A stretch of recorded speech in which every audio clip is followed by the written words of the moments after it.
जय श्री राधे कृष्ण।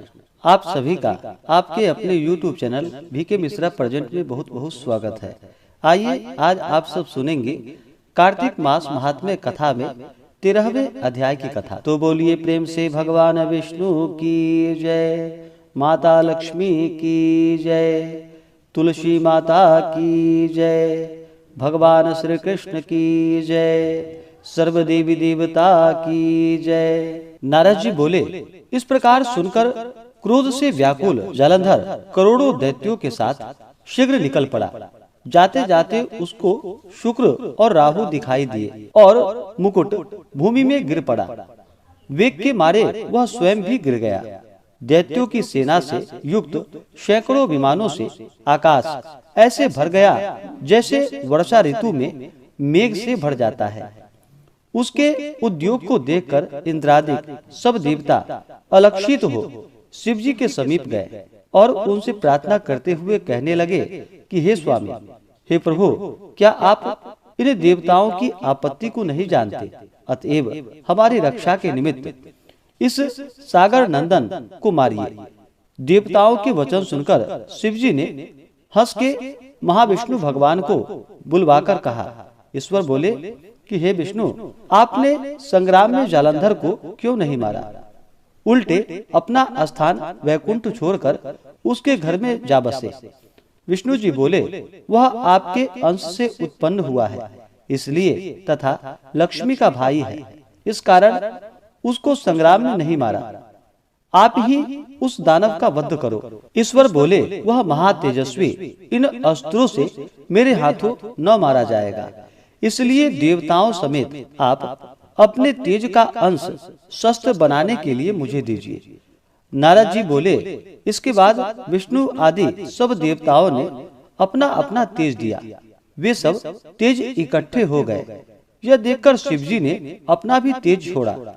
शिव जी ने उस तेज के समूह ज्वालाओं की माला से अति भयंकर उत्तम शस्त्र सुदर्शन चक्र बनाया।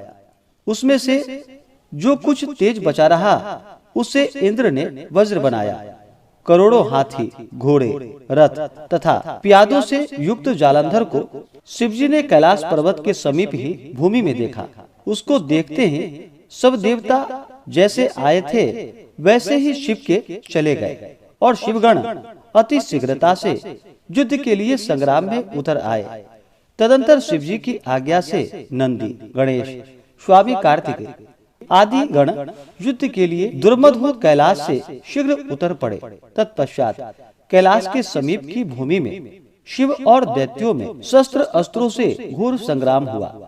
वीरों को आनंद देने वाली भेड़ी, मृदंग और शंख तथा हाथी, घोड़े, रथ इनके शब्दों से नादित पृथ्वी कांपने लगी। शक्ति तोमर तथा बाणों के समूह, मूसल, पाश और पट्टीस आदि शस्त्र अस्त्रों से व्याप्त आकाश ऐसे शोभायमान हुआ मानो उल्काओं से आच्छादित हो रहा हो। मारे हुए जो रथ, हाथी, घोड़े थे उससे भूमि ऐसी शोभित हो रही थी मानो वज्र से गिराए गए पर्वत के शिखरों के खंडन से आच्छादित हो रही हो। शिव जी के गणों द्वारा मारे गए दैत्यों को युद्ध में शुक्राचार्य मृत संजीवनी विद्या के बल से बारंबार जिलाने लगे। उसे देख व्याकुल और भयभीत शिवगण देव शिवजी से शुक्राचार्य की करतूत को सुनाया। तब रुद्र के मुख से अति भयंकर ताड़ वृक्ष के समान जांघों और गुफा के समान मुख और स्तनों से वृक्ष को पीड़ित करने वाली कृत्या प्रकट हुई।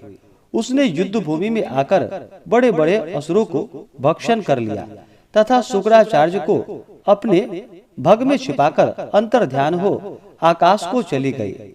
शुक्र को पकड़ा हुआ देख प्रसन्न मुख से शिवगण युद्ध में दुर्मदभूत दैत्यों की सेना को हर्ष से मारने लगे। इसके बाद गणों के भय से पीड़ित दैत्यों की सेना इस तरह छिन्न भिन्न हो गई जैसे पवन के वेग से ताड़ित तृणों का समूह बिखर जाता हो।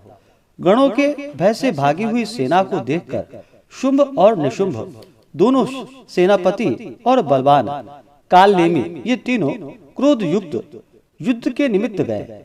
ये तीनों महाबली वर्षा ऋतु के मेघों के समान बाणों की वर्षा करते हुए गणों की सेना को रोकने लगे।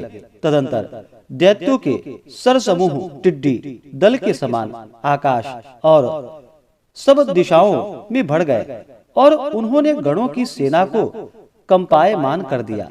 सैकड़ों बाणों से घिरे और बिंधे रुधिर की धार को छोड़ते हुए गण वसंत ऋतु में ढाक के वृक्ष के समान लाल रंग से उसके सिवाय कुछ नहीं जाने जाते थे। उसी समय गिरे और गिराए छिन्न भिन्न सब गण संग्राम भूमि को छोड़कर भाग गए। तदंतर नंदी और स्वामी कार्तिक आदि वीर अपनी सेना को हारी हुई देखकर क्रोध युक्त हो हठ से दैत्यों को रोकने लगे।